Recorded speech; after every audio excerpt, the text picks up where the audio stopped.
Good morning बेटा। Class 10th में ये फर्स्ट चैप्टर है मित्रता। तो पहले आचार्य रामचंद्र जी शुक्ल के बारे में, इनके जीवन परिचय के बारे में हम आपको फर्स्ट वीडियो में बता चुके हैं। अब बेटा ये दूसरी वीडियो है पाठ संबंधित, तो आप ध्यान देंगे पाठ में।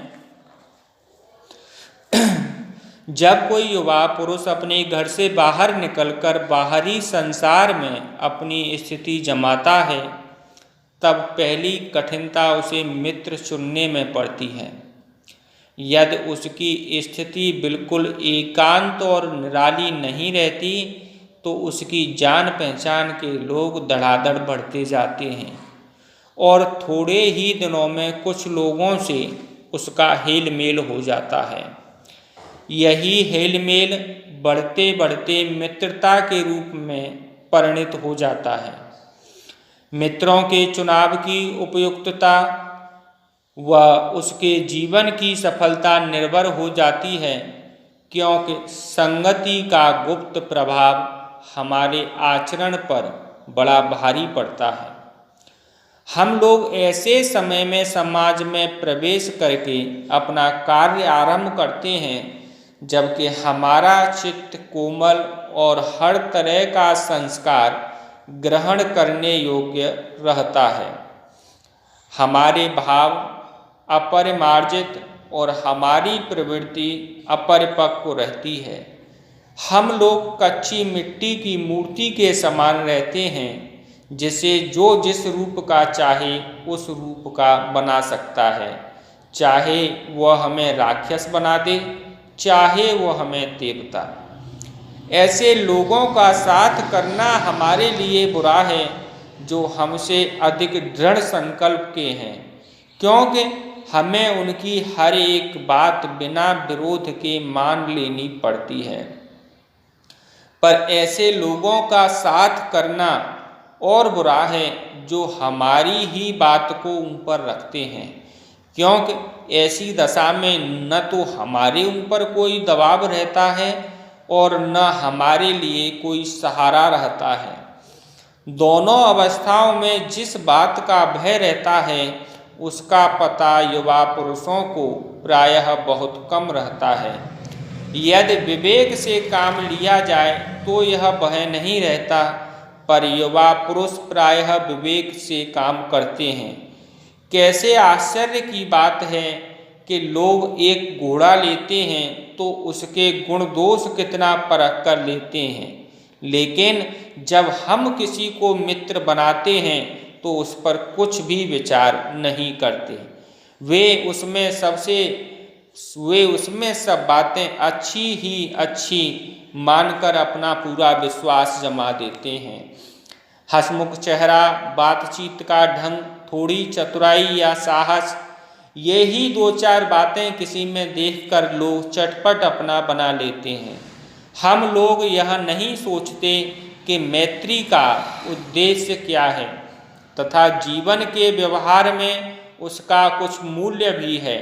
यह बात हमें नहीं सूझती कि यह एक ऐसा साधन है जिससे आत्म शिक्षा का कार्य बहुत सुगम हो जाता है।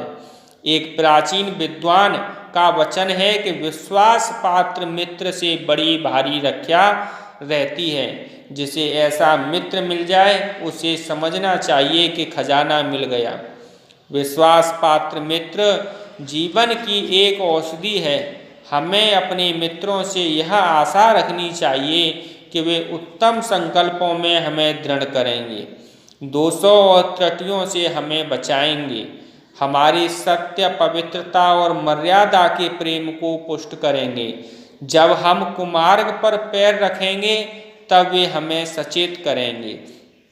जब हम हतोत्साहित होंगे तब वे हमें उत्साहित करेंगे। सारांश यह है कि वे हमें उत्तमता पूर्वक जीवन निर्वाह करने में हर तरह से सहायता देंगे।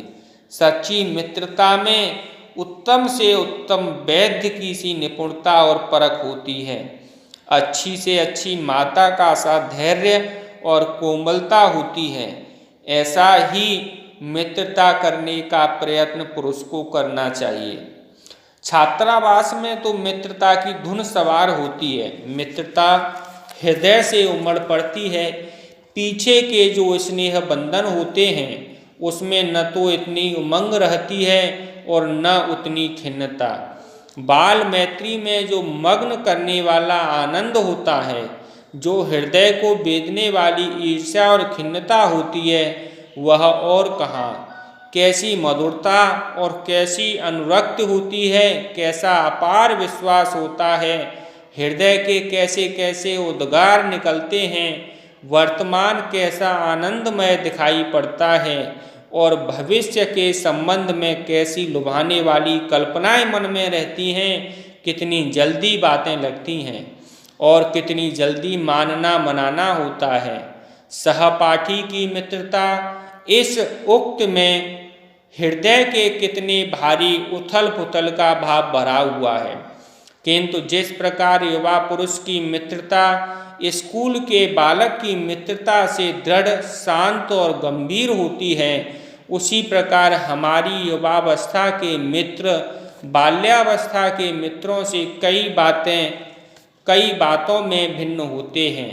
मैं समझता हूँ कि मित्र चाहते हुए बहुत से लोग मित्र के आदर्श की कल्पना मन में करते होंगे, पर इस कल्पित आदर्श से हमारा जीवन की झंझटों में चलता नहीं।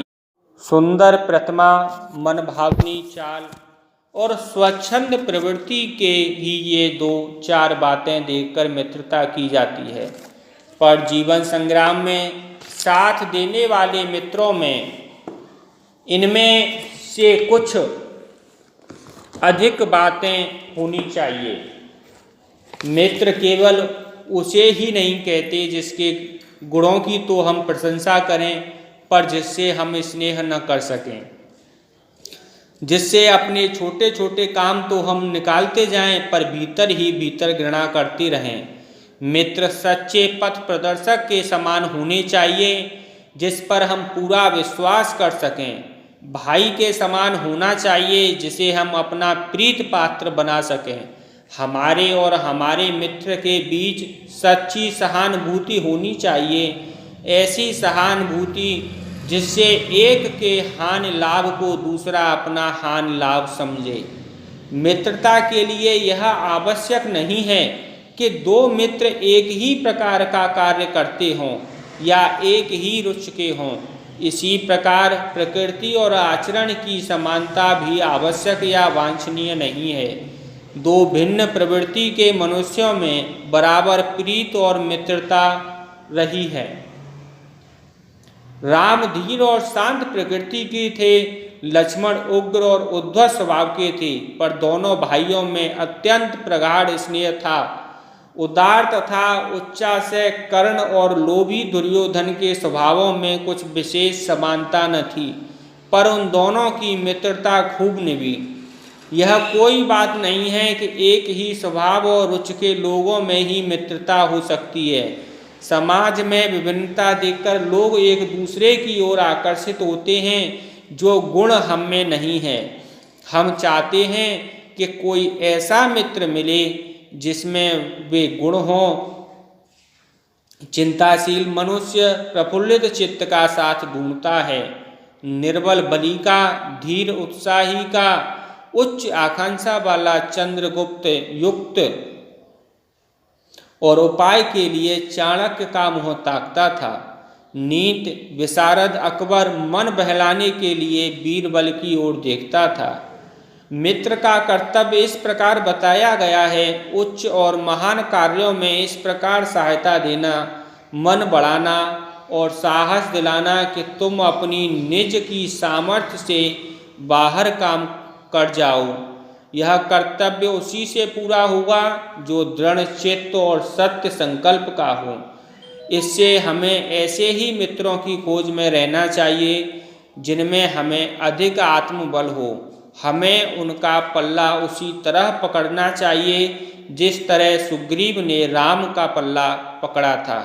मित्र हों तो प्रतिष्ठित और शुद्ध हृदय के हों, मृदुल और पुरुषार्थी हों, शिष्ट और सत्यनिष्ठ हों, जिससे हम अपने और उनके भरोसे पर अपनों को उनके भरोसों पर छोड़ सकें और यह विश्वास कर सकें कि उनसे किसी प्रकार का धोखा नहीं होगा।